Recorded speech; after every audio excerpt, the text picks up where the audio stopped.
Welcome to episode 38 of the Knits and Pieces podcast. My name's Noelle. And I'm Kelly. And we're coming to you from southwestern Ontario. We live relatively close to each other, just about 20 minutes apart. Today, my husband says if we can make it in 20 minutes, we're driving too fast, by the way. Okay, I don't time myself. But now I'm going to have to on the way home. Yeah, it's definitely longer than 20 minutes. Anyway, so today is March the 26th. Yeah, it's actually Rachel and Curtis' 11th anniversary. Wow. So happy anniversary, Happy Curtis anniversary. and Rachel. That's my daughter-in-law and my son. And today is winter. Despite the calendar saying it's spring, it is snowing outside. It is. But you know what? It makes it for a perfect day to sit home and knit and watch podcasts. And Yeah, perfect day for that. Yeah. Yeah. Anyway, so we should start off with what we're wearing. Sure. Okay. What are you wearing, You may Kelly? notice that we're wearing the same sweater. We did this sweater two ways, and I thought maybe this would be a good way to sort of show people the variation that you can get when you change up a pattern. Yeah. So the pattern was written for a fingering weight sweater, and it was a short sleeve sweater, which is what I've done with mine. And I used Leo and Roxy. It had cashmere in it, I think, didn't it? Wasn't it? I think it was the cashmere? I think it was the MCN. I know the colorway is pistachio, and then I paired that with a Knit Picks stroll in Fedora, which is a really dark brown. I love the sweater. I love everything about it, and we both have said that it's one of our favorite ever yokes to do. Yes, to knit. It was. I mean, I like the way it looks too, but I really enjoyed knitting it. The knitting. I like the little bit of a lace up here, and then the color work, and there's even this extra little braid. Yeah, and your little cables. Little cable in there. So that's how I did mine, and so mine is actually done in the Juniper Moon Patagonia. Is the cream color. It's kind of more like a sport weight, so it's a little bit heavier than yours. And then the fabric that I have in here, or the yarn that I have in here, is a hand spun that I did with a braid from Yara Fibers, and it is a merino silk blend. And the Patagonia is just 100% untreated merino, so it's not superwash. And I did mine, I lengthened the sleeves so that I get full length sleeves. So it's basically, I'm not going to wear this once it's not cold out. You could still wear yours because of the shorter sleeves. But yeah, mine's more of a winter style sweater. And I made mine according to pattern. Mine is quite cropped. Yours is a little longer. Mine comes, it's Yours not, is hip it's length. still, mine comes down to my hip. So actually the way I prefer to wear it, today we're both wearing it with jeans. And I happen to think for me, the sweater's a little too cropped to wear with jeans, even though the shirt is longer. But I normally like to wear it with a dress, but the dress that I like to wear it with has no sleeves, and we needed sleeves today. Yeah, we needed sleeves today. So definitely mine will carry into spring and even some cool summer evenings, because I will throw it on over top of that dress, and it's just, you know, like a kind of a higher waisted dress. So it's. I might make another one with short sleeves because I really did like making it. And see, now I want to make one like this too. So, and if I made the longer sleeves, I would exactly do what you did. I would take it a little bit longer to a hip length, something I feel more comfortable wearing with jeans. I really, actually, a lot of my sweaters now, I like them to come just to about my hip bone. But you're right, when you go to wear it with a sweater, it's kind of nicer to have something that just comes to your waist. Dress. Especially, dress, sorry. Just so that then your skirt kind of flows from that. But then that almost means that I need to have two sweaters in these patterns of every sweater that I really like. And because that is the issue. When I put on a sweater that I've made that I like to wear with jeans, and I put it on with that dress, and I think, it's just hitting the dress at the wrong spot, and I want it to be that super crop. I know, but for me that's really cropped because I'm really short-waisted. Yeah, it would be a 6-inch sweater for you. So that's why when I'm making it, I look at it, and when you're making it, if you're going to make it cropped, you need to try it on with what you're going to wear it with. Absolutely, you do. Because often if I am making a crop sweater, I'll end up trying it on. Well, I'm not going to lie, I might try it on with pajama pants, and it's not a good look. Not a good look. And I know, because I do that, and then I'm like, no, it's got to go longer. It's got to go longer. But what you need to do is you put it on with the outfit that you plan, that you have intentions of wearing it with, and So yeah, so this is definitely not a sweater to wear with jeans, but for the purposes of this podcast, you can't see how short my sweater is, so it's perfect for today. Well, it looks fine. It looks fine. Like that. Yeah. Yeah. And Beatrice is also sporting. So we kind of have a green tone thing going on. It's a little bit spring-like. So this is our wishing for spring. Mm-hmm. And she's wearing the Hipster by Joji Locatelli, and it was the original Hipster. So that is the crackpaka. Oh, I know. It feels amazing. It's so plush, so plush. It's Blue Moon actually fibers, right? Blue Moon fibers, yeah. And it's a fat DK? Is that what you would call it? Yeah. Well, did that happen after you blocked it? That it kind of plumped up like that? Mm-hmm. Yeah. Mm-hmm. Yeah. And the colorway, it's not a colorway that I like to say. It's called Tree Toots. But I don't think that's bad. Tree Toots. Anyway. It's better than Holzgarten Tittycock. It's only slightly better than Titicaca, yes. But anyway, I love that shawl. I actually wear that one a lot. It feels amazing. I have some of that yarn too, and I should get it out and make a. Yeah, I think Jacqueline made one. Jacqueline did. She did, and she really likes hers too. Yeah, and her name is not Tree Toots. Hers is a better name. And even my mug is green today, and you have green in your mug. In my mug. There you go. And these are Natalie's mugs. Remembrances Pottery, our friend Natalie. Cherished mugs. Okay, so well, there we made it through wardrobe now. Yeah. Now we're going to move on to admin. Some admin. Okay. So we have some things to give away. So we first of all our ongoing sock cal, which starts at the beginning of the year and goes till December 31st. It's a sock cal where you can enter any pair of socks that you finish in 2022. So we're trying to get 2,022 pairs for 2022. We're doing pretty well. At the end of February, we had 355 pairs. Good. And I think in January we had 167. So, we're on track. Yep. We're on track. Yep. Or you were on track. Yes, you're on track because our socks don't count. No, we're going to keep knitting, but ours won't count. Yeah, no, so ours are not count. for prizes. We put them in the chat. Yeah. Yeah. So we draw at the end of every month. So we're going to draw for the end of February right now, and we draw a pattern prize and a yarn prize. Mm-hmm. So I think, Kelly, you've got the winners. I do. So our pattern prize, too, it's very generously donated also by Natalie of Remembrances Pottery, and she is known for her colorwork. So, yeah. Specifically her colorwork socks, but she does have a sweater that you made as well. And stockings. Like Christmas, not stockings that you... Like not stockings that you wear. No, well, I mean, you could wear them. I guess. You could wear them, but like Christmas stockings that you hang. So she has quite a collection of patterns now, right? Mm-hmm. And anyway, so we have the first prize was for that, and the winner. Did I say? Yeah, I said we had 355 pairs. Yep. I did. I said Yep. that. Okay, so the winner, we use a random number generator to draw, and the first prize is number 208, and that is Kathleen 188 on Ravelry. Congratulations, Kathleen. Yeah.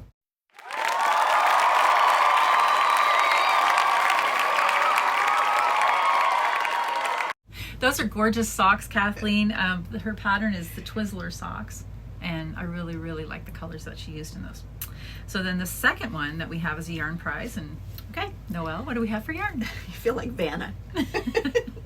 Okay, so this is a skein of yarn from Celtic Raven Fibers. Celtic Raven Fibers is in, I believe, in Nova Scotia. I know it's the east coast of Canada. And this is a sock yarn. It's 80% merino, 20% nylon, and it's 115 grams. And that'll make gorgeous spring socks. Mm-hmm. It's beautiful. So, yeah. Really beautiful. So, and the winner for that is? Oh, the winner for that. Oh, yeah, I have a job. So, random number generator chose number 113, which is Patnell.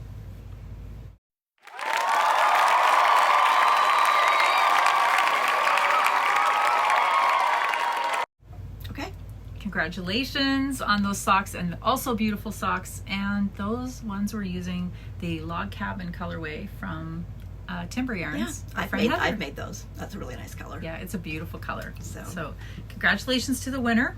We'll have another one for March, and actually you should talk about what we have going on for March.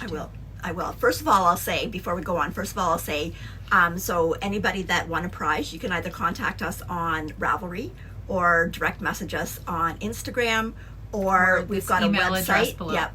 So, Email. or the email address. Okay.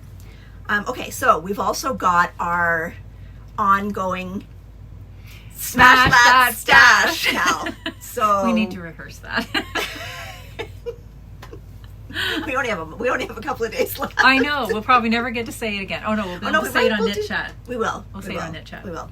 Okay, so the Smash That Stash Cal, you had to use yarn that had been in your stash on or before December 31st, 2021. Yes. Okay, and all you had to do was use at least 50 grams of yarn, and you could put it in that Smash Your Stash Cal, and it's ongoing until March the 31st. It started February 1st, so any projects that were cast on February 1st or after and finished on or before March 31st using stash yarn. Yes. So, because we know lots of you have yarn that's been in stash probably long before December 31st, 2021. No. You don't? No. I do. And this time, actually, some of the FOs that I have some of them are deep stash. So Yeah, me too. It feels good. It feels good to have a project made out of things that I obviously really liked when I bought it, and may or may not have had some of them did not have a purpose, but or sometimes they have a everything is purpose. from stash Sometimes that they I have a made. purpose and you change your mind. So, Yes. but anyway, yes, I did use some stash too. Good So. for us. Good for us. Okay. And there's lots of entries in there. Yeah. There's lots. So Which means obviously we are not the only ones with stash. that's right. That's right. So thanks for making us feel better. And since we are off to Montreal next weekend to Knit City, anticipate stash growing, maybe a little. We're gonna knit some stash on the train. Yes. But I know that I'm bringing yarn home, and I can I'm comfortably assume you're bringing some home. pretty sure. Pretty sure. Yeah, So. absolutely. Okay, moving into FOs. Okay.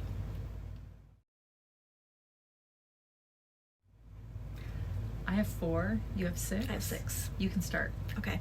Okay, well, my first couple, actually, I don't even have them here because I've already delivered them. Okay. Okay. I will put pictures in. Okay, yeah. So my first one is the Cozy Classic Raglan by Jessie Made Designs. This was a sample that I knit for Leo and Roxy that they're actually taking to Montreal, because it is knit with their new base, which is a merino nylon blend, but the merino is not superwash. Okay, Right. so the merino is not treated, and it was held with their mohair silk blend. The color was Meredith, which is one of their gray colors. It's kind of a palish tonal gray. It's a very pretty gray color. I think isn't it one of the names from Grey's Anatomy? Yes, it's called Meredith. Yeah, they One of call the all their characters? grays, all of their grays are Grey's Anatomy colors. Characters, Anyway, yeah. yes. So I can't recommend the pattern enough. It was a beautifully written pattern. All the details of what you have to do are in there. It starts with a tubular cast on, which was a new way that I hadn't done before, and I will probably use that way all the time now. She has very nice detail on the increases down the raglan sides. It just leaves a really nice thin, right, line down your raglans, but really It's even like a, and neat. It's like a ridge. Not ridge isn't the right word either. No. It looks almost like a slip stitch that you carried up. Yes, That's what it yes, looks like. because sometimes you'll get it where you've got like a couple of stitches in the middle, and there's like the decrease Offset stitch on from each the- side, right. or the increase stitch. No. So this is a really nice straight line, and I really enjoyed knitting it. I loved the two yarns together, and yeah, so I'm sure that there's a Cozy Classic Raglan in my future. I'm pretty confident that when we get to Montreal, you'll see lots of people sort of like fondling it. Oh, because it feels like butter. it doesn't feel like butter. It does. But it feels amazing. It's so soft. And the combination so of the two together. I mean, the yarn, the 80-20 non-superwash by itself is really nice and soft, but when you put the two of them together, the mohair and the merino, it's just amazing. So, okay, so that was my first one. I might as well do the two that I don't have here. Sure. Okay, so my second finished sweater was the Alias by Isabel Kramer. This is a sweater that I did for my future daughter-in-law, and I knit it in Barocco Vintage DK in the dungaree colorway. Again, I'm sure there's going to be an Alias in my future because I loved knitting it. I love knitting it. I love the construction of the sweater. It's basically... Will there be one or two? Do you plan to wear it with jeans or a short dress? This one I think has to be one that... Hip length, yeah. Because of the pocket? Yes. The pocket that doesn't fit the anything. useless little pocket, but it's such a lovely little design It's got detail. pockets that are kind of built right into the rib, and they're outlined by cables, and it's big enough to put like a Kleenex, you can put a lip gloss or a in lip it. gloss. You can put your credit card. You know, like if you're going to a yarn show. My credit card fits in here. It's teeny There tiny. you go. There you go. But anyway, you could fit, I don't know. You can't fit your phone. Let's just say it's not a phone pocket. No, it's and you definitely really don't. In a knit sweater, I don't really want to put anything too heavy in a pocket anyway, because then it kind of Pulls makes the down pockets. yeah. So, anyways, but the Barocco Vintage DK was actually not what the pattern called for as far as gauge. I think the gauge in the pattern is 18 stitches, and I like the DK at 20 stitches. So I just did the math and modified the size that I did. Well, it looked gorgeous. But sometimes an Aran weight or a heavier weight sweater is almost too much. Like sometimes you get more wear out of a DK weight. So, because if you do it Aran or even worsted, it's more of an outside sweater. And if you stick with the DK, you can kind of get away with both if it's not More too cold options. outside. Yeah. Absolutely. Yep, but definitely, again, very well written pattern. All comes together nice, really nice neck band up at the top. So Good. that was that. It's all delivered and it fit, and so that was nice. Do we have the picture? Is she wearing it in the No. picture? No. Okay. No. I haven't seen the picture yet. Okay, I'll send you the pictures. Okay. Okay. All right. My number one object looks like your number three object, so maybe we can talk Okay. about them at the same Okay. time. I thought I had it open. Here we go. So, I finally finished my muscle bra. And you finished your They're second even one. like purples, both purples. So I used in mine. Oh, so we should say that this is the Musselburgh hat by Isolde de Teague. Yeah. And the construction is it's just a fun Here, I'll take construction. mine apart. Okay. So you cast it on, you knit a really long tube, and then you decrease and cast it off. And Both basically the same at each end. yes, and then you push the one end up into the other end, and you can wear it a couple of different ways. So you end up with, at the brim, if you have your brim folded up, you end up with actually 4 layers of knitted fabric, which go right around your ears. Yep. Super cozy. Here, I know you're planning, I'll put it or on. no, that's your working project. You're Right. doing a third one then, aren't you? I am, yep. So you can kind of wear it slouchy, like if you just don't turn it up, or basically you can turn the brim up as much as you want. So like basically you can kind of try and use your whole skein of yarn. That's what I did. So once I got all of my, and you did, we both did the same thing. Yeah. So you start with a pinhole cast on or the pinhole style cast on Right. of your choice, because there are a few of them out there, and then you increase, and it has a really nice increase. Like it gives you a nice boxed in pattern there. And so you increase out, and then we both weighed our skeins at that point so that we knew what we needed to cast or to decrease to cast off. Right. So in my case, I think it was about 8 grams that I used. Okay. So when I got down to 10, or I think it was about 9.5 actually, that's when I started the decrease. But I love this hat, and I love how thick and cozy it is. So I made mine in Knit Picks yarn static, and the colorway is Quest. So this was a looking for weight. It's a 100 gram, and I could have done another row. Yep. I used almost all of it, but it's a good way to not have stash left over. Use up an entire skein, and you get a really nice project. Yes. These are sort of addicting to knit. This is what I knit. It took me a lot longer because I restricted my project to our knit chats on Tuesday night, and so it's mindless knitting once you get through your increases, and then you can knit. So I didn't need to look at it. It was a lot of fun. But you're now on to, this is your second one. This is my you're on to second, your and I'm on to third. my third. But when you got it done though, and then you folded it up, like weren't you like, wow? I know. 'Cause It comes together. yeah, it does. Yeah, it's really nice. So I made the adult large, which was 128 stitches. That's what this is. But I put it on Zoe on Knit Chat the other night. Right. And it was fine on her. So it's very forgiving as far as size, because you've got a lot of stretch, plus you've got a lot of length. And for the younger ones, you can just turn the brim up more. Right. So, and we both knitted on size 3 needles. Yeah. So, but you can see the difference between how tight I knit, or how much a little tighter you knit than me, because my hat ended up a little bit bigger. Yeah. So for me, I honestly probably could go down a size. Yeah. Again, like this fits nice, but I probably could have gone down a size, but because I'm hoping that this isn't going to grow after I wear it too much, but I really like it. And nice. I see why people do are more hooked on them. I know. Like and it's the perfect thing to have on your needles. Like anytime you have to wait for anything. To write on a train.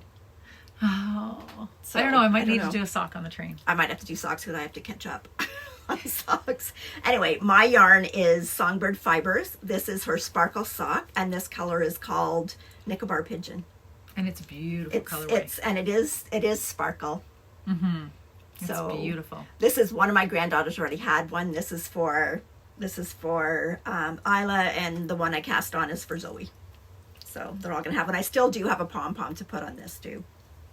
I'm not going to put a pom on mine just because, I don't know. Just because. Just because. Yeah. Sometimes when I'm walking, I find like the bigger fur pom poms, sometimes they have that harder center. And if I can feel it kind of bobbing at the back of my head, I don't like that. So, Yeah. And also this way, I think I can still get like a hood up over top. If but I'm that's the walking nice this thing cold. is that you have the choice. You don't have to. Or you could even put like one with the snap, and then if you want to have a pom pom, you can have a pom pom. If you don't want to wear the pom pom, you can take the pom pom off. Mm-hmm. So, and actually, I think what I'm going to put on this one, the hat that I did for Isla last year, is too small for, and it had a really nice pom pom that had the snap. So I think I'm going to just put the snap on there and reuse that pom pom. Very nice. Okay. Oh, me Okay, again. you. Okay, so my next one, I have socks finished, finally, at long last. So these are the Don't Worry Bead Happy socks. Those are nice. And they have beads in them. Oh, This they're is nice. my first time using beads in socks. And I really like how they turned out. You can barely feel them inside. And it's funny, like the way they knit, Yeah, you can't. it sort of feels like it pushes them out to the outset. So a little bit about this. This is a pattern by Stone Knits, and I used the Rose Hill yarn in Tide Water. And this was her mini skeins, or half skein set, she Right. calls them, right? So you get 50 grams of this, and you get 20 grams of a contrast color. And I didn't write down what I had left. What did I have left? I want to say I had 2 very tiny balls left. Actually, you can, if I go this way, there's the little green one. Oh, okay. Right, my hand, Oh, there we go, there. right there. And the gray one was even smaller. So we do get asked about that, like if you can adequately get a good sized pair of socks out of those mini skein sets, and the answer is yes. Now this, I wear a ladies 8 to an 8.5, so I mean that's my sock size, right? And then this I think is about 7 inches on Yeah, here. and if your foot length had to be longer, you'd just have to shorten what you did in the. So if you really don't know when you're doing socks and you really don't know if you're going to have enough, a good thing to do is do a toe up, because that way you can just knit till like you've got no more yarn, right? Because you can't, if you knit down and you don't have enough for the whole foot, you can't finish it. But if you knit up, you can just make your leg a little bit shorter. Mm-hmm. So. And the beads that I used, I thought I had them here. No, you gave them to me. No. Oh, you gave some of them to me. No, I gave you the purpley ones Oh. that look like this. Okay. Or iridescent. Okay. So I got these. These are the Debbie Abraham beads. I don't know why that's black. There we go. Debbie Abraham beads. And this is the size 6, which I believe is a 4 millimeter. Okay. So if it's a size 6, I don't know why it wouldn't be a 6 millimeter, but I could be wrong. I don't know that much. This is my first time using beads. I don't know much about it. But I ordered them from Wool Warehouse. Okay. With some yarn that I had ordered. Really, really reasonably priced, and they have every color imaginable, and they had a good supply. So, again, love the socks. The benefit to me, or for me, when I get those mini skein sets, what I like about it is not having the leftovers. Yeah. Because generally I end up with about 40 grams left over from a 100 gram skein if I've used contrasting Right. heels and toes. And then I have an entire little tote bag over there of 40 gram grams. balls that are enough to do a mini pair of socks. But you know what? If I've already made a pair of socks in that yarn, I'm not so inclined to jump back in and use the same yarn, unless it was a yarn that I like totally loved. So for me, these little mini skein sets are perfect because I get something in that I really like, and then when they're done, they're done. And I like this pattern because it has that little bit of it's a broken rib that's in there. So it's pretty. You get it just gives it some detail, and they fit really nice with that broken rib. Yes. It's like that 3x1 rib that makes the sock fit so nicely. And I used an afterthought heel, so I did change up the pattern a little bit, and I think I lengthened this color a little bit here too. That's above and below the beads, but anyway, it's subtle, and I have beaded socks. Yep, they're nice. Yeah, so very good. Okay, I will go on to my socks. So I did finish a pair finally. So these are the Cardamom Tea socks by Emily Weller. It's a free pattern on Ravelry. So I did change it. I do believe that it had a heel flap and gusset, which I didn't do. I just did an afterthought heel.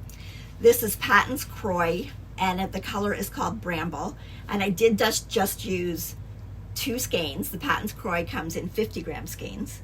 So I did just use 2 skeins of it. And then my heel is a Patton's Croy that I got probably 20 or 25 years ago, and put that It's in held for up the well. heel. It has held up well. Holding its age well. Now, okay, this sock yarn has a really long repeat, like if you can see here from the purple to the purple down here, so it's quite a long repeat. When I went into the second skein, first of all, it was wound in the opposite direction. Okay, so I had to redo that. So I wound off yarn so I could start at the same place up here so that they would match. I did still have a little bit of yarn left, but not in the right colors. So if you can see my toes down at the bottom, that very last stripe is a different color. Well, if you had not pointed it out. So that very last one down at the bottom, I had to use this gray to do that last stripe, and then I had to piece together a whole bunch of pieces of this purple, like this very last purple here. There's probably about 3 strands of yarn in there to piece it together so that I'd get my socks to match. So just do a little close up on that pattern. It's a really nice it's a very pretty pattern, and I really like the colors in this yarn. I just wish it had been easier to match it. Yeah. And I mean, this is a man's sock, so it would have been, if I was doing socks for me, it wouldn't have been any problem. But doing a man-size sock just was a little hard. And like I said, I probably still had about 10 grams of yarn left. It was just like in these greens, and it wasn't the right color for going in here. And I mean, I know it was in the foot, and I could have just left it. Could have let it go. But Kelly wouldn't have been happy. Yeah, Kelly wouldn't have been. No, I think Ross would have been brokenhearted, because they're for him, aren't they? I don't know yet. Oh, you don't know yet. Don't know okay. yet. So I was going to say, I think Ross might have been brokenhearted, but well, and it's I mean, when I am giving them away, if it was just to Ross, it wouldn't matter. But if it was, it would still matter. you would still do it. You would still fix it the way. But you want if I'm giving the away like to one of my sons as a Christmas gift, I want them to match. So really nice. So those are done. Okay, and my next one. I feel so accomplished. I have 4 FOs this time, people. 4. It's usually Noelle that I'm lucky to get 1. But anyway, so if you knit a vest, it has no sleeves. You can pretty much accomplish that in a month. This one I did in about a week and a half. So this is the Always vest. That's so pretty. By Anna Daku, and it's got this great detail down the side that I just love. And so this breaks a couple of the aforementioned rules that I have about the sweaters, because I say, you either have to, if it's going to be a crop, it's got to be crop for me, and if it's going to be not a crop, then it has to be a hip length. This is a crop. This one goes right to my natural waist, but here's the thing, because it's a plain solid color, so this is my part B to my rule. Okay. I can wear this over a dress, so that I get it cropped at the waist, and I'm comfortable with that. But I can also then, I have some shirts. Okay. Not like t-shirt Yep. sweaters like this. like a But collared shirt. I have a collared shirt in patterns that I like, and they are, you know, hip length with that shirt hem. Yep. And I like the way a vest looks with that. So this is a rule breaker. So you can wear and that I with both. get to wear this either with pants or a dress. So you see how versatile this is. Now that, okay, those are only my rules and they apply to absolutely. They sound good. They apply to nobody else in the universe. But I love, love, love this pattern. And it has, this is the other pretty thing that I like. And it's a little hard to see until you're up close. That little garter. Yeah, it's pretty. Trails right up along the arm opening. And I can't say enough about how much I like this pattern. I did do a few modifications to it. Okay, so firstly, the yarn that I used was the alpaca drops, and I used color 2020. Okay. And then, yeah, 20. And I didn't buy it in 2020, I bought it in 2019. So it's stash. That's what you bought at in Shelburne? Yes. Okay. Yes, to make another sweater that I didn't make. So that falls into the repurposing of our yarn stash, right? That's smashing that stash. And then this was super soft. So I had a cone of super soft, which I still have beside me, in colorway oatmeal. And it just, this was also stash because this was purchased under the wire in December of 21, of December 11th. So there's that. And so I held those two together all the way through. So the pattern actually called for a Aran weight yarn. So this is a little bit lighter. So I did a swatch. And the fabric that I liked was using the 5mm needle. Okay. It did not give me gauge at that, but I liked the fabric. So I did the math, and if I went up a size, I could get in stitch gauge, I could get the right size sweater that I wanted, which would have been the size smaller. I did not get row gauge, but the pattern does have all of the measurements. It's a really well written pattern for measurements. So she's telling you not just how many rows to go, but you need to go this many inches. So it was really easy to adapt my gauge to her pattern by just going up a size and then getting the size below that I needed. And yeah, so Very that's nice. I'm really happy. I really like it. I would like to make one of. I really want to make a vest. They're trendy again. Yeah. They're trendy. Yeah. And like I said, because then, and you can even, like into the summer, if it is cool, you're likely to throw that on over like a shirt as opposed to like a heavy sweater. Yeah, I think this is a great transition piece because it's when, okay, so ideally, like I'm thinking for Knit City, you might still want a little something on, but then I don't want to overheat because, you know, we are women of a certain age and we tend to overheat, especially when we're around yarn. So you just don't want to overheat. And I'm thinking this is going to be perfect for that. Really, absolutely I think perfect. So. Yeah. So I'm super excited about this. I love it. And it is so soft. It is. That it alpaca. is. I love the fabric that and this I don't is made. know if you can see, yeah, I think you can, like how much bloom there is up on the top row of that. And I'm it's thinking, just, what do I have? What do I have enough of the alpaca? it's just plush. It's check. So I used, so I used 2.5 skeins. They're 50-gram skeins. And I used just under 2.5 because I forgot to deduct what I used on my gauge swatch because I kept the gauge swatch.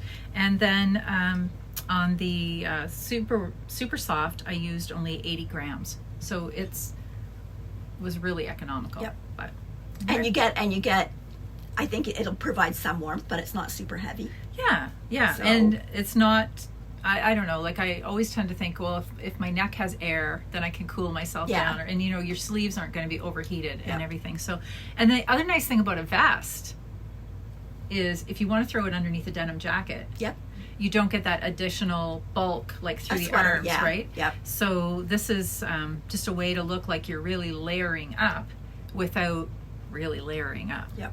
If that makes any sense. But anyway, I couldn't be happier.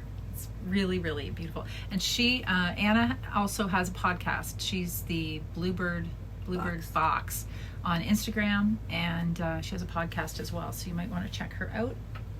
Yeah, very nice. I don't know if I have time to do one before. I think you could. I think you could, definitely. I think I'll make another one. And you know what? On Instagram yesterday, I saw that she's now going to release a pattern for a cowl. So these will be in different weights, right? Because this was an Aran weight, and I think that she's doing the new projects in a DK weight, and there are hand warmers. Oh, okay. I think I did see that. It was they kind of are matching, like have the same stitch in same the different stitch in different yarn weights. So I'm kind of keen maybe to do the hand warmers to go with this too. So anyway, that's that. Very nice. What else have you got? Okay, my next sweater is another sample for Leo and Roxy from Montreal. So this is the I'll hold Este it so you can sweater. talk. It's well, I don't know if it's Este or Est, E-S-T-E. I think it's Este. Este. Okay, it's the Este sweater by Justina Lorkowska. And the other night on Knit Chat, I said a different name. So sorry. It's Justina Lorkowska. And this again is done in the Leo and Roxy new base, which is the 80-20 non-treated merino. So it's not super wash, but it does have a little bit of nylon in it. And I love, really soft. love this yarn. Yeah. So the pattern's got a really nice detail at the shoulder. You've got this lace and cable detail just at the shoulder. And then it was a really neat construction because it's kind of the contiguous sleeve, because it's not just a drop, like it's, you kind of go along the armhole and you pick up the stitches as you go. And then it's just got just tapered a little bit under the arms. And then it's got at the bottom, the hem is just a tiny bit longer in the front and the back than at the sides. And I did do helical knitting doing this because pretty much the yarn I think is pretty even, and you might not have noticed, but when you're using hand-dyed yarn, it's not worth taking the chance. No. So what I do, if I'm doing that, oftentimes if there's short rows and things at the back before you get everything joined up, I might use one skein. And then once I get into kind of the body where you are going back and forth, then I start doing the helical then. It's so soft. I know, it feels amazing. It's so soft. I really would like to try socks in it because it does have the nylon in it. Yeah. So. Oh, that would be a treat on the feet, wouldn't it? Really, really nice. And it's Beautiful. it's got a little bit of a wider neck, but not like, it's not super wide. Like it's not like a boat neck. It's not going to be, I don't think it's going to be sliding off your shoulders. No, but it's the type of sweater that you're not going to wear anything underneath either. No. So there's no need for it to be uptight to like conceal a t-shirt or anything that's underneath. You would kind of want this to show. And it's meant to be sort of like a spring summer tee, right? Yeah, and really the only modifications that I made in the pattern were I did a twisted rib instead of a regular rib, and I think it just said to bind off in pattern, and I did an Italian bind off, so it's kind of just got that little bit of a rolled edge. So that's it. Everything else, It's beautiful. I did the size medium. Everything else is pretty much identical to the pattern. No modifications or changes or, so very happy That's with a it. size medium? Is that what you said? It's an oversized fit. It's meant to if you have a look lot at of it. ease, It's meant to have a obviously. lot So I of was going to ease. say that's Yes. quite big for a medium. That's her size medium for this particular pattern. But it is, if you look at the pictures, So it it's is almost very like a box, oversized. so like a boxy fit. Yeah. More like a box. So you actually really could wear that over top of a shirt or something. Yeah, absolutely. so- Yeah. And that color is called Cedar Rose. It's very Because you pretty. can see it's got like little hints of And there are little runs. almost like little runs. brownish. Yeah, it's very Yeah. pretty. Very pretty. So, yep. So, and that's like block that's just, I just love the feel of it. So, okay. Okay, I have another one. Christopher Bunny is finished. He's adorable. He is adorable. He is He adorable. is.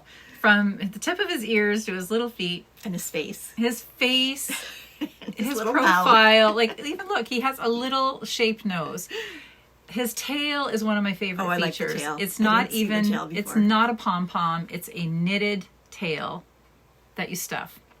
So, and then his little, I did show yesterday, sweater, yeah. his little sweater, So cute. blocked his sweater, his pants come off, everything about him is adorable. Yeah, you can remove his pants. Don't know why you'd want to. You're giving it to a child. They will want to.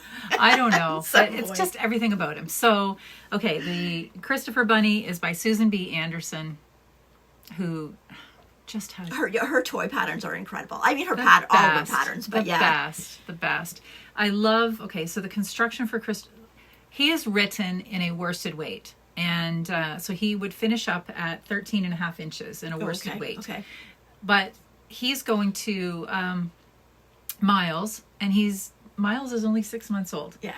So at this point, Miles is still having little animals. So she does mention in the pattern that you can make him at a fingering weight. So that's what I did. And he ends up, I think she said he's 9.5 inches from here. I didn't measure him. Okay. But I think he's adorable. And Was that the sweater pattern that he had on, or? Yes. Oh, okay. Yeah, Okay. that's exactly the pattern he comes in. So I think I would make him again someday in a worsted weight, just so that he has a larger bunny when he's a little bit of a larger boy. But I love everything about him. So and it would be just the same amount of work, right? In the worsted, it's the same amount of don't stitches. think that you can whip this little guy out in an afternoon. Okay, I've been working on him for weeks. I tell you. There's a lot of details. I think the pattern itself is about 13 pages long. She gives you great instructions. She gives you photo instructions as well. And I love the construction. This is the third Susan B. animal I've made. After I made the first one, I thought, oh, it's a cute idea. I'm probably not going to repeat that. And yet, here I am on the third one because they're just so gosh darn cute. I can't stop myself. And Miles loves his little stuffy animals that I've made for him so far. So her constructions are always probably the best part for me because there's no small pieces to then go back and knit. She has you generally start at the head, you do some yarn shaping, you stuff the head, you carry on, you knit out the body, you do attach, and then you attach the arms and legs. She gives a nice little way to attach that, and then you just knit out from the body. So then there's just very little stuffing in the arms and legs, just so that he can, and he does sit. He sits quite nicely. So I made him out of leftover deep stash. There you go. And this was from the Taxis mittens that I had. So this is Norwegian yarn, and it's Ramelgarn. There we go. And it's a fingering weight. It's a true Norwegian. It's rustic. Feels soft to me. Okay, it feels rustic to me. But you don't mind wearing your Taxis mittens. But no, they're on my hands. I don't think I could put them next to my skin. So I had the 3 colors that were in the mittens, and that's just what I used to finish up Christopher Bunny. So that you still have some left of that. I still have a little bit left of the gray. Not and probably those are only enough 50 to do gram balls. And they're only 50 gram balls. So I've gotten mittens so far and a little animal. Bunny, and you still got. And I still have lots of these 2 colors. And then, so what I plan to put that with is, those are so cute. I'm making him, this is for Easter, so I was making him a little outfit for Easter. And these are the harem pants by Brindle and Twig. And I just love these because look at this, the solar system on here and little rockets. Like they're the perfect little, I don't know, they're just everything that I love about little boys' pants. And I don't have the shirt done yet, but I can show you a picture. It's going to be just a long sleeve sleeper. Okay. And I think I'm going to put gray sleeves on it. Or so will it be in this pattern? Yes, okay. It's going to be in this as well. Or I might do a gray body and then use the colored pattern. I haven't decided yet. It's not done yet, but I put the gray on the bottom to tie it all in. So anyway, these are the little harem pants. I know, that fabric feels amazing. Yeah. Yeah. I got that at Funky Monkey, which is here in Watford. Oh, okay. So they're still only online ordering. You can't go in and have a look at anything, but they were having a sale and I went in and bought probably 10 little jersey cotton prints, a yard of each, just to make things for Miles. So the colors are pretty good. It sort of matches. I was thinking of changing the sweater in some way to kind of do like the little solar system, and then I'm like, that's crazy talk, Kelly. Do the sweater that Susan B gave you. So. But anyway, so that's headed to him for Easter. Very nice. Mm-hmm. Thank you. So, okay, I have one last. I was going to say whip.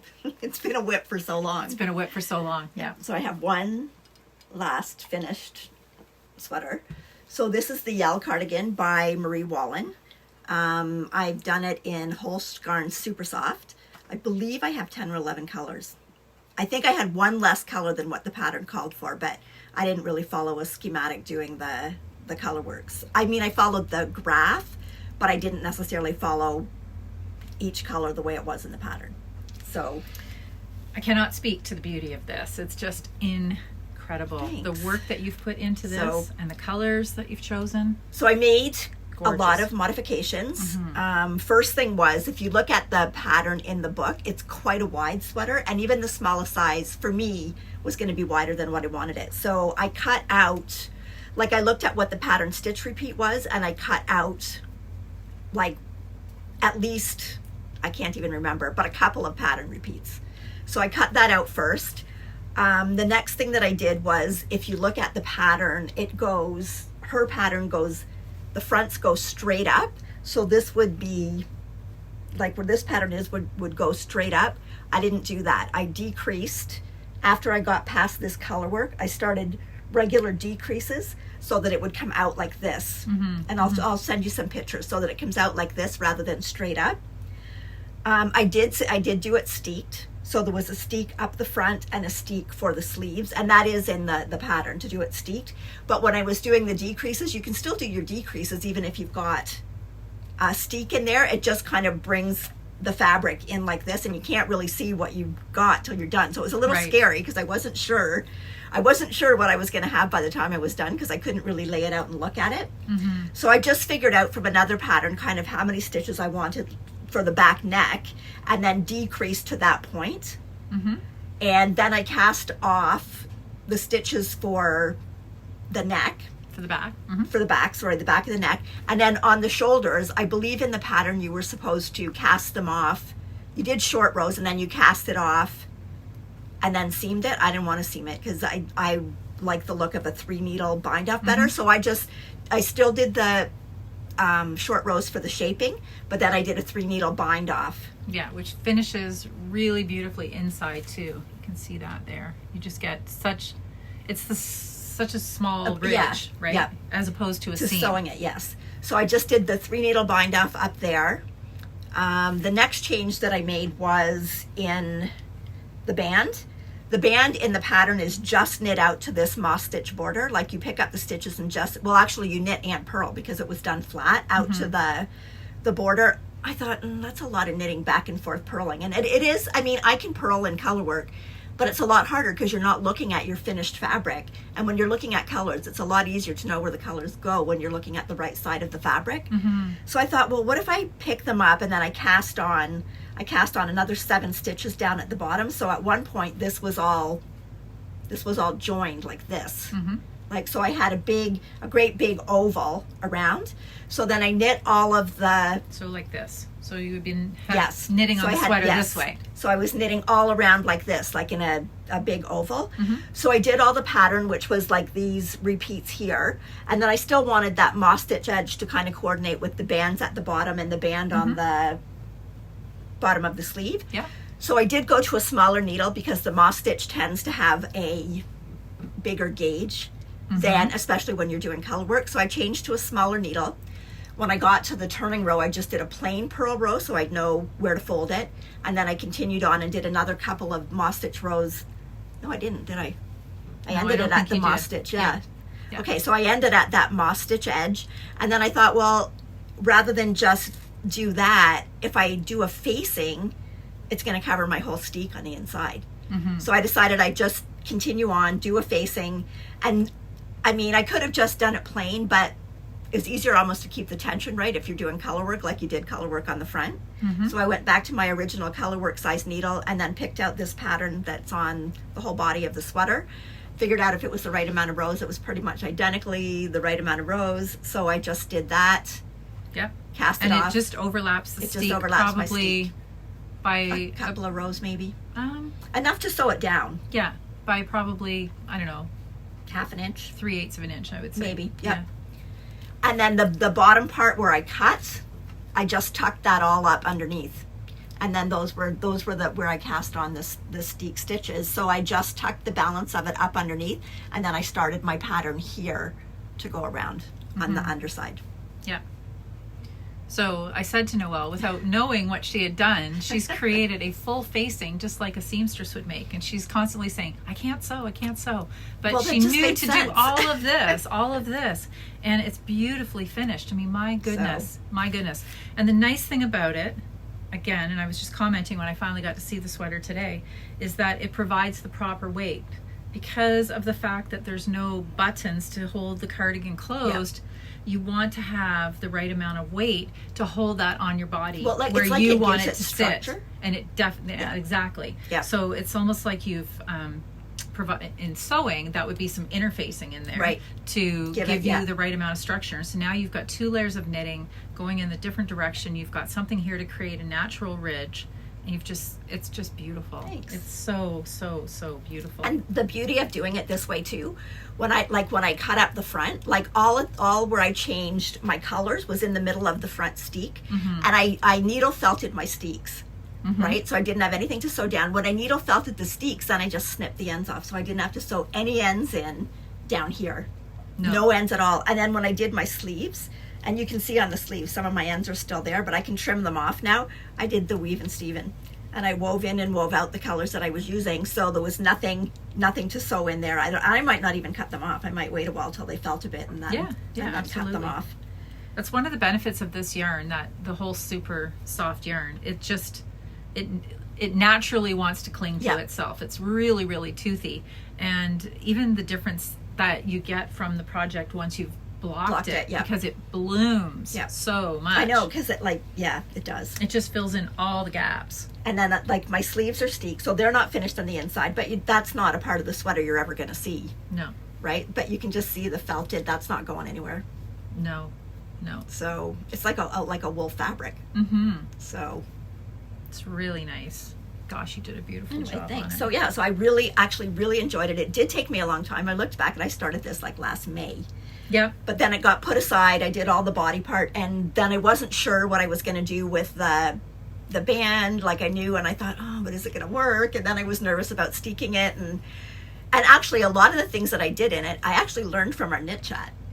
Because we would be talking about different things, and someone would go, oh, did you see the needle felting, or did you watch this? And I thought, okay, well, I'd not heard of doing that before, so I looked it up and I thought, that'll be perfect. Yeah. So I did that. And so if you see this sweater in Montreal, come up and say hi to her, because there'll not be another sweater like this in Montreal, I can assure you. It's so, so beautiful. So yeah, and as far as people have asked me about choosing colors, I'm lucky. I have a fair stash of Holst colors. Snickers.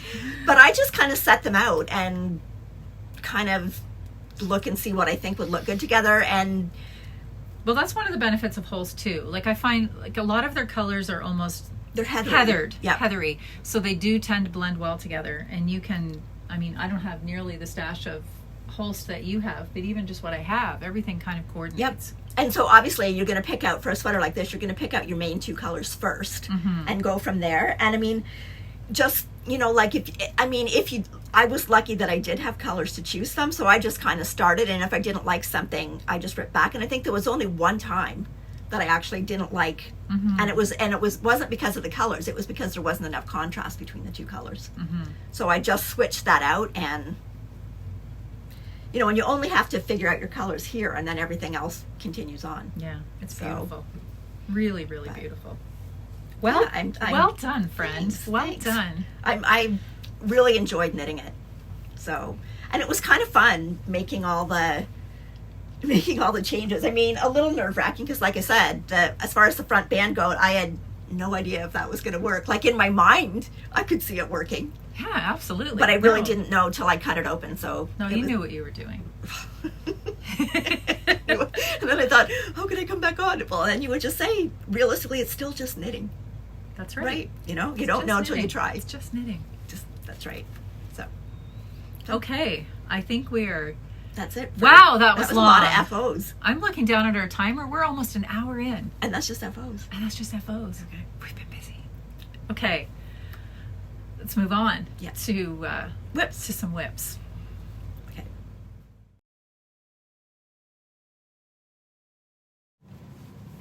Okay. So back to whips. Back to whips. Or on to whips. On to whips. On to whips. Okay. I'll go. You've got more. Okay.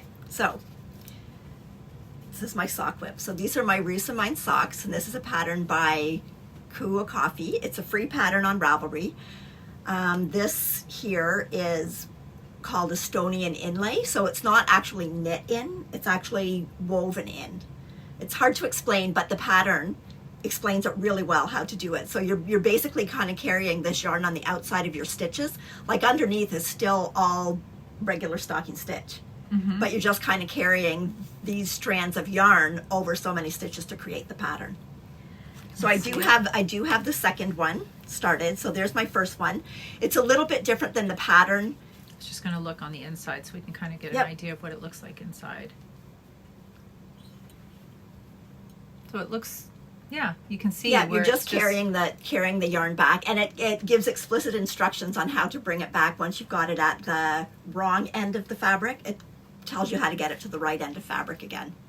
So the changes that I made to the pattern, the heel and the toe were striped, and I can't remember if this was striped or not, but I did a mock cable rib on it just to give it a little bit, and then I wanted this to really stand out, so I didn't want to put stripes in. Mm-hmm, mm-hmm. So no, I like it the way you've done it. Yeah, this yarn is Retrosaria Mondim, so this is 100% Portuguese wool. It's non-superwash. I've used it before. I love socks made in it, and this color is 110. Their colors just basically have numbers, or it might have had a name, but I couldn't pronounce it.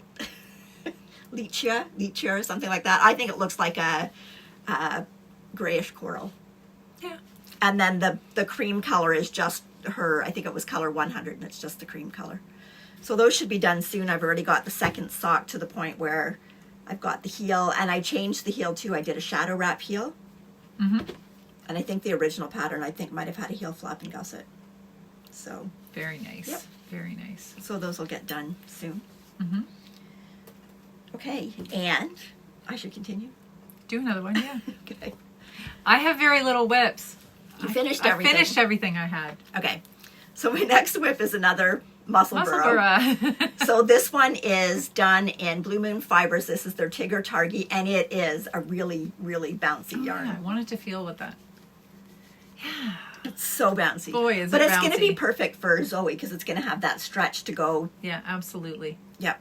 Fun. So the top gave me this really striped. Fun pattern. And then it's kind of just going into, I think it looks kind of neat actually. Yeah, it's really cool. So, and then I had Zoe at Little Red Mitten, and she picked out her pom-pom. So there's the pom-pom that. Great job, Zoe. I think that's going to look. I love it. I know. I think that's going to look amazing. I like when the it's little done.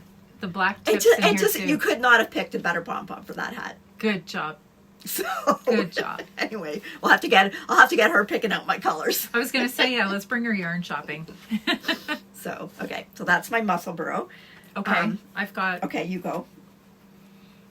living in here, I have just a pair of socks. Oh, I like that. That's your That's Sunday. Sunday afternoon. Yeah. So this is from Rose Hill Yarns again. And it's another half skein set. Yeah. So it's called Sunday Afternoon. And then this is Oh, that green's so pretty. the mini that goes with it.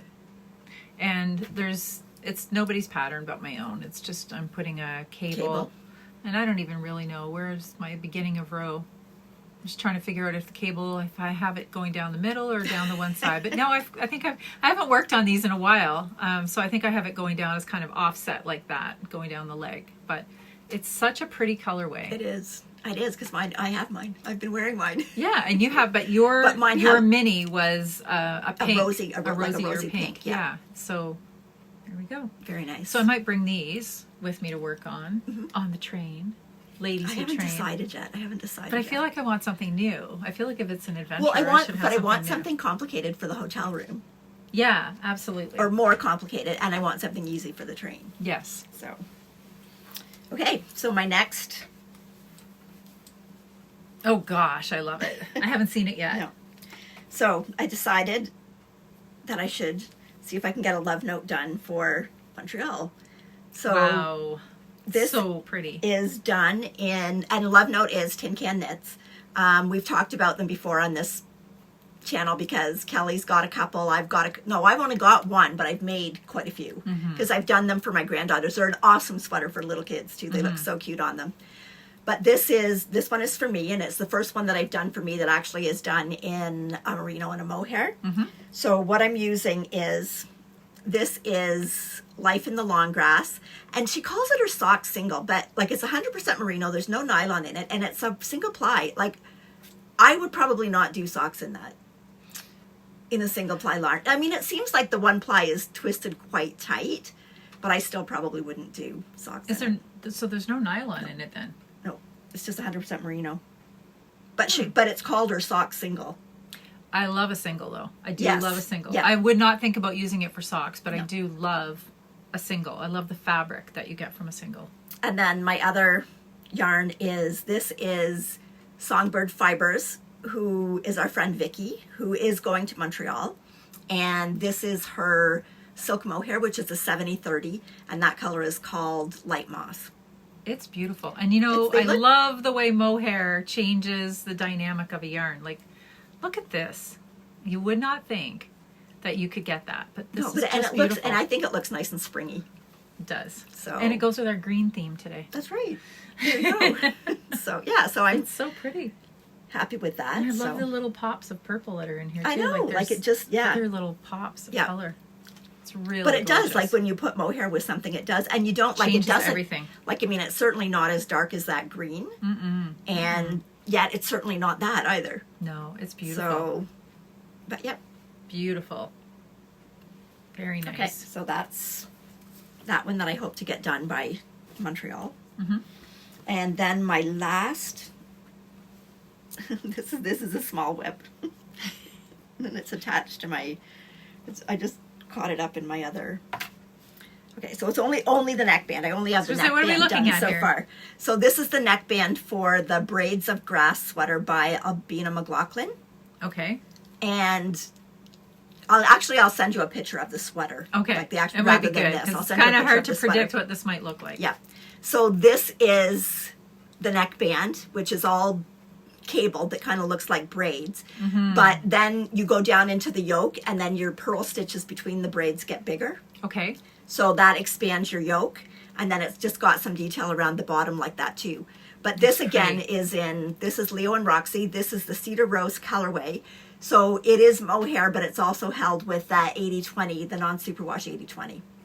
Okay. But I cut the other one off because I was doing the sweater for them and I wanted to start it before I picked up the other yarn. Right. So I have to continue on. You can see there. Well, yeah. Here. But I mean, so there's the two held together with the, like it's just unbelievable. It's so soft. I want to get it done, but realistically, this is probably a sweater that's too warm going forward for this year. But I really do like the sweater, and I will get it done. So this is around the neck? Yeah. Yeah, that would probably be a little too hot for right now. Yeah. So, okay. So that's it for my whips. Bless you. That mohair. Excuse me, there's 3. I should be good. Okay. Oh.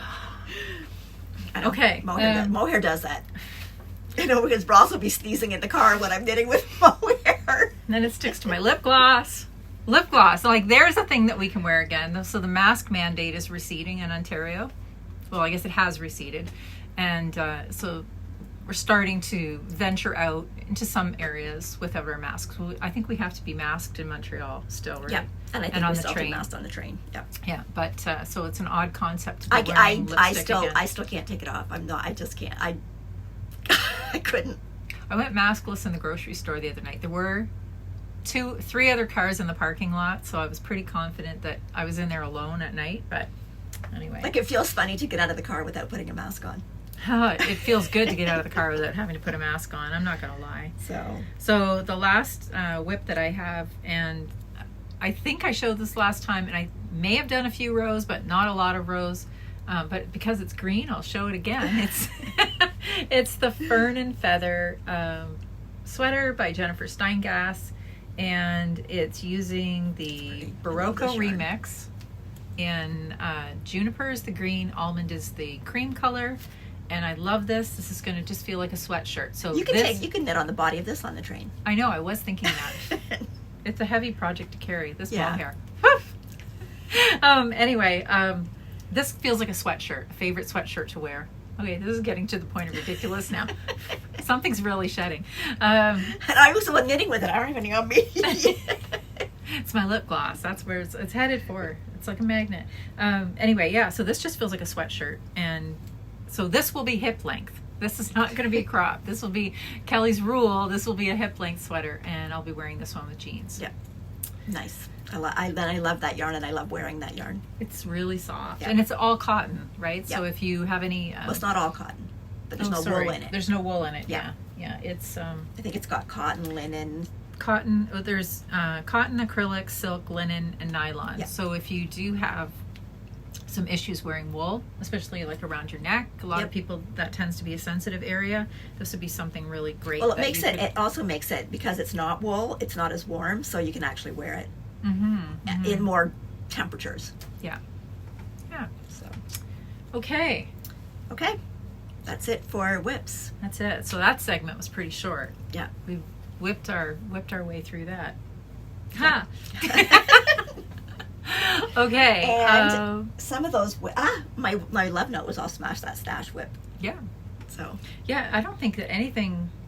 Yeah, my socks were deep stash. My socks were stash. Because I bought that last year. My muscle bro was deep stash. Deep stash. So. Yeah. So we've been trying. I have been. It hasn't stopped me buying. I'm not going to say that it's even made a dent. It hasn't made a dent, but there's just something good feels good about using up something that you've had, especially if it's something that you've had for a long time. Yep. And it's kind of neat too, like my love note, when I put together 2 yarns that I didn't ever buy with the intention of putting together, and it just goes to show you, if you go to your stash, what you can actually put together and use. Yeah, there's always things in there to work with, for sure. Okay, so now we can move on to things we've bought. And here's the thing, I didn't buy anything. So this is going to be an all Noelle segment. Well, I have things, but I have things that were gifted. Okay. I sort of might have bought some things. Okay. First of all, I got a new kit. So this is the Loch Lomond sweater by Jade Starmore, and I ordered the kit for it from Virtual Yarns in the UK. So it is 6 colors, so I'll just show all of them together here. I won't go through the names or anything, I'll just show them. You're going to knock Beatrice over. Sorry, Beatrice. There. So there's my... So pretty. There. Got it? Yeah. So there's the 6 colors. So some of them are close, but that kind of gives you the shading in the sweater. And that light, and again, we're into the greens. So, yeah. So this yarn is Alice Starmore's Hebridean. Okay, that's softer than I thought it was going to be. Yeah. It's not rustic. It's not rustic at all. And it is a 2-ply yarn, and I believe that it's woolen spun. You can kind of tell by the bounce in it. So, yeah, I love this color. Yeah, it definitely has a spring in its step, doesn't it? And I love that color. Anyway, so it's going to be a cardigan, and I'm not sure when I'm going to start it. It's beautiful. But definitely for next year. Like definitely have it for next winter. So. Sure. Yeah, so, and it was I ordered that from the UK. I believe it's somewhere in Scotland. And basically I had that kit within a week. And that was going through customs and everything. I thought, I order stuff in Canada and it doesn't get here that fast. No. So. Beautiful. Yeah, so I'm really, really looking forward to starting that. Okay, so that was one. And then this I showed on Knit Chat. So this is some plum colored mohair that I ordered to go with other yarn, and I just decided that if it's to go with other yarn, it's not really an acquisition. No, it's a condiment. Or a side dish. We were calling it a side dish. Yeah. Yes. So yeah, so I just bought this little side of mohair. Yes, a little side. If you're adding it to something, it's just a little aside, yeah. So it doesn't really count as stash. Yeah. So I have some Noelle's rules. Some granite colored yarn that this will go with, that I want to make the girlfriend cardigan. That would go with a ton of things. So, it's beautiful. Yeah. And a lot of my other stuff is condiments too. I just bought a few mohair skeins. Oh, I like that one. So that one's called Pumpkin Spice Latte. This is Leo and Roxy, and that is their silk mohair. Gorgeous. This one is called Geek in the Pink. I like that one this too. One. Like I wanted. That was in your wrap, right? That you made? Yes. The test wrap? Yeah. Gosh, that's beautiful. I want to put that maybe with like a cream colored base. It's like, and do like a comfy cozy raglan. It's not showing up as well. I know. It's kind of like creamsicle-y right yes, here. There's that little bit of orangey color. And then this color is called Vixen. Beautiful. So I got a couple of skeins each of those, and they go really nice with the whole super soft to make a sweater too. And that would look actually go nice together. with that cinnamon color. It would. There's the cinnamon right back there. See? See, it would, because you've got like this. They would look really good together. Okay, and then the last thing. It's green. I never even thought of all that. Okay, I think we have found the name for for the episode. Okay, so this is Sweet Georgia. This is their BFL silk. It's not treated, so it's not a superwash. And this is the color Sage. And I bought enough to do a sweater with that, but I don't know what I'm going to do yet. But I just really like the color. I love BFL, and the silk makes it kind of luxurious. And I really like their Sweet Georgia's dyeing. Mm-hmm. It's they seem to have, like, their colors seem really beautifully saturated. Mm-hmm. Yeah. And they have new labels. Yep. So I haven't decided yet if it's going to be a pullover or I've got some marked in Ravelry, but I haven't decided if I want a pullover or a cardigan. Goes really well with mine. Very nice. And that's it. Okay. That was enough. Woo! I know. Now I never going to Montreal. Well, the only yarn purchase that I had, well, that's not, okay, it's not entirely true, but this, I bought a cone. So there may have been just a few small little skeins that came with it because I split on an order with somebody else. So I bought a cone, and this is dried plaster. And I've shown this in Knit Chat, but I don't think I've shown it on the podcast yet. So I wanted to pair it because when I did my ranunculus, I paired two of the Coast with Titicaca. So they will give you some recommendations of what colors pair together. So this was the super soft and dried plaster, and Holst says that this is the pairing for the Titicaca. I think it will look okay together. I think it will lighten it ever so slightly, and I'm not 100% confident that this is a pink for me. This is a pink for me. But you don't know. You don't know till you... Until I try it. Well, till you... Yeah.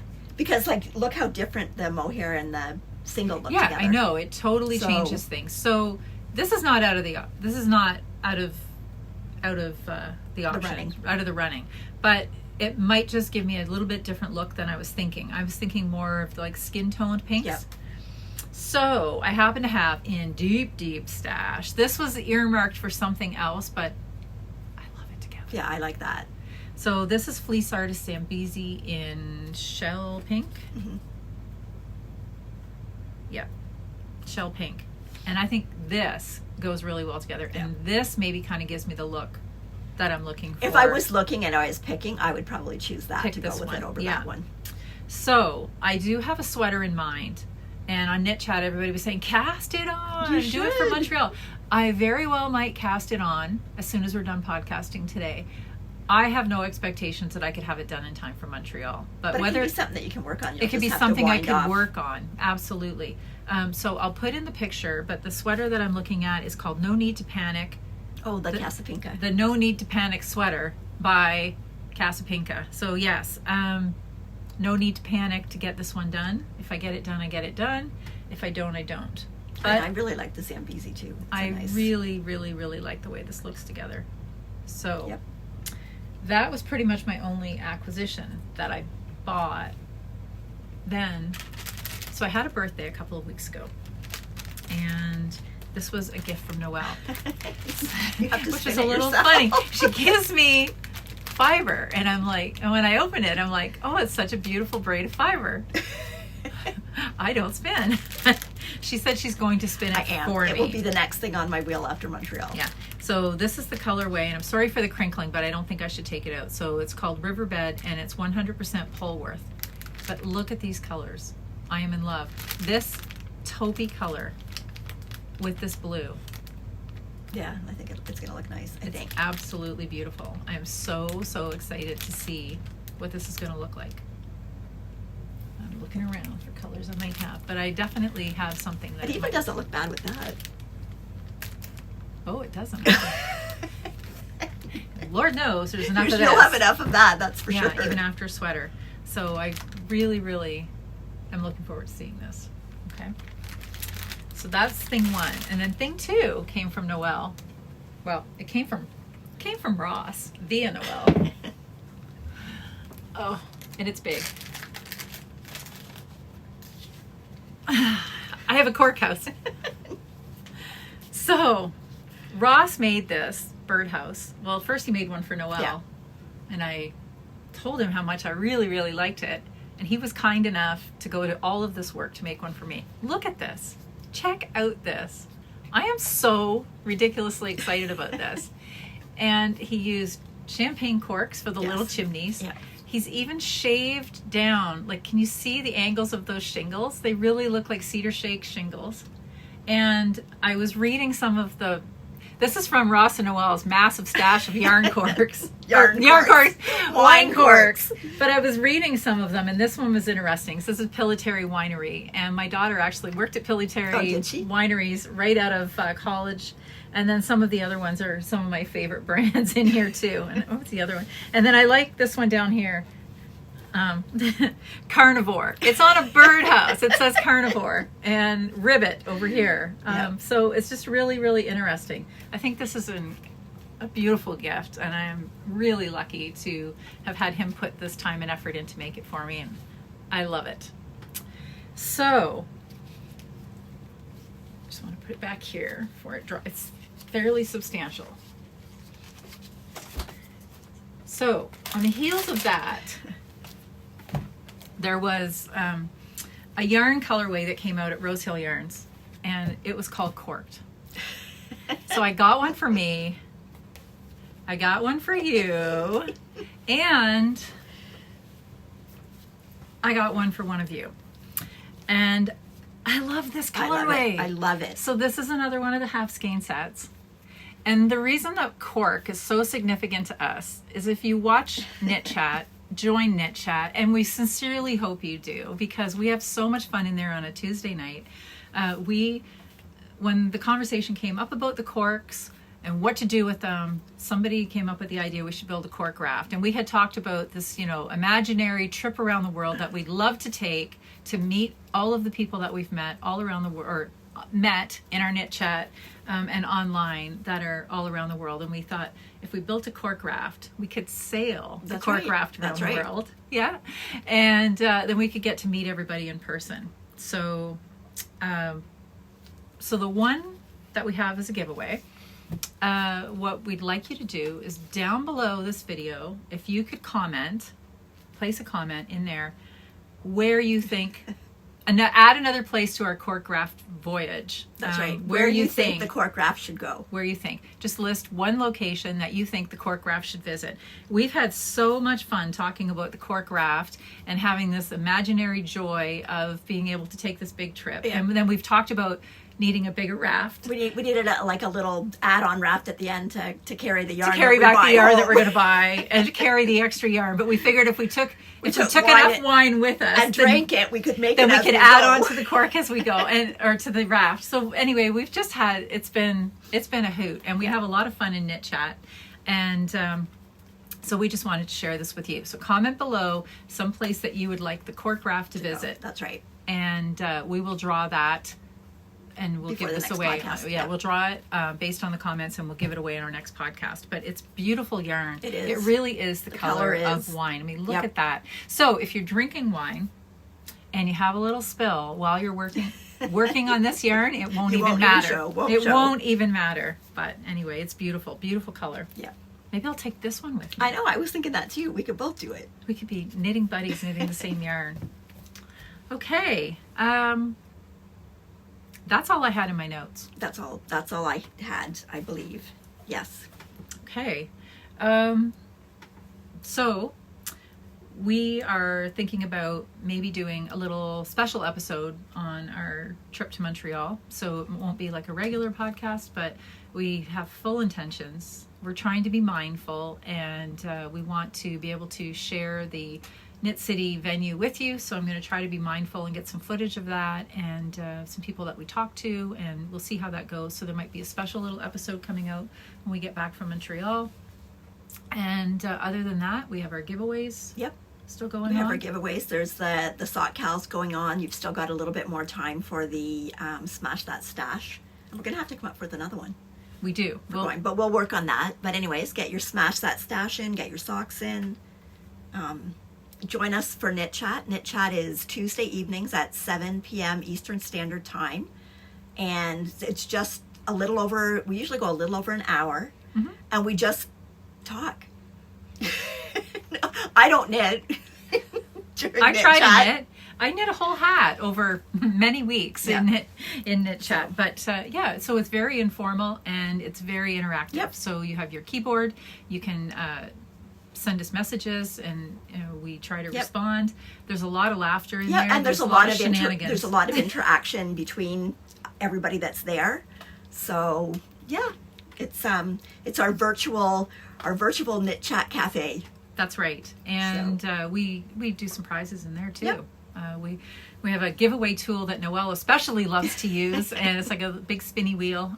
Anyway, so there's a lot of fun going on, and aside from the fun, it's a fantastic community of knitters and makers, and we've made so many friends in there, and they're so gosh darn helpful. Yes. And helpful amongst themselves too. And there are people in there that have made friends amongst themselves. Yep. And that's truly, we thought we were going through some pretty troubled times during the pandemic, and now, our world has turned upside down again. It's turned upside down again for very different reasons.